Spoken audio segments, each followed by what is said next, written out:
but we begin in France, where President Macron is announcing that France will restore military service on a voluntary basis almost 3 decades after conscription was phased out. The scheme is a response to the renewed threat of confrontation with Russia and will initially involve thousands of young men and women every year. As you can see, Emmanuel Macron is speaking right now, but we can talk to our Paris correspondent, Hugh Schofield. Hugh, I'm aware that President Macron is speaking as we speak, but what have you managed to glean from his speech so far? Well, I mean, he's just begun, and what he's done already is confirm what has been leaked over the last few days. That is to say that there is going to be a new military service starting from next summer. He hasn't yet spelled out the parameters, but if what we've been told already is borne out by what he says, then we know that it'll be initially just maybe just a couple of thousand in the first year, but rising eventually, he hopes, to 50,000 a year by 2035. These are 18, 19-year-olds who will be involved, and they will be volunteers. No question of returning to the old conscription, but there is what he says now a need not for conscription but for mobilization.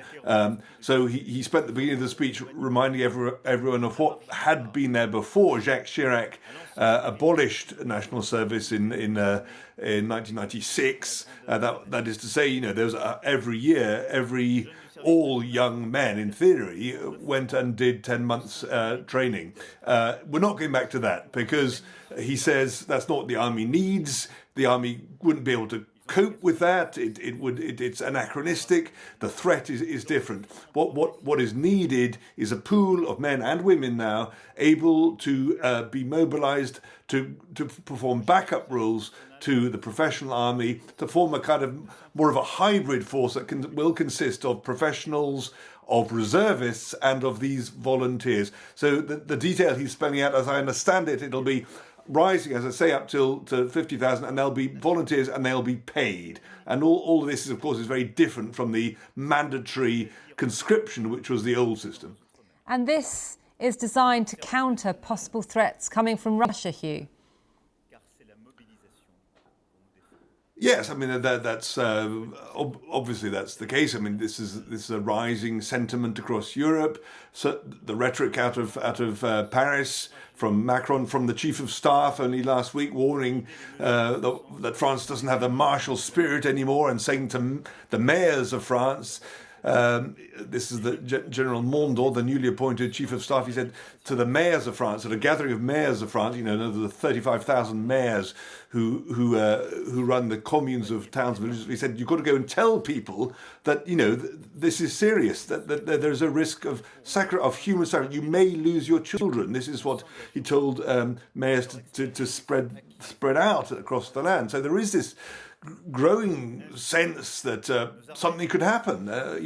General Mondor said that his military planning is based on the presumption that there could be a confrontation of some kind with Russia in the next 3 or 4 years. So this is seeping into the national consciousness, and as it is across Europe. And what France is doing is no different from what many other countries are doing.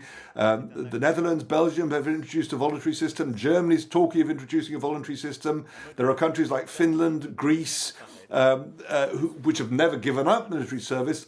Other countries, Sweden just joined NATO, which is introducing a mandatory service, but not for everyone, for kind of people selected on merit. So across the continent, there are various moves afoot under different configurations to reintroduce some kind of military service.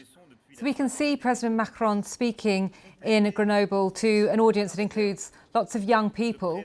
How has this been received specifically by young people in France? Well, I mean, the good news as far as President Macron is concerned is that it's gone down pretty well so far. We know from polling that the idea of a voluntary military service is very popular. it's like 75%, 80% even if it's voluntary. That figure goes down if they are asked about an obligatory, compulsory military service, but it's still quite strong. It's still about 50% are in favour of that.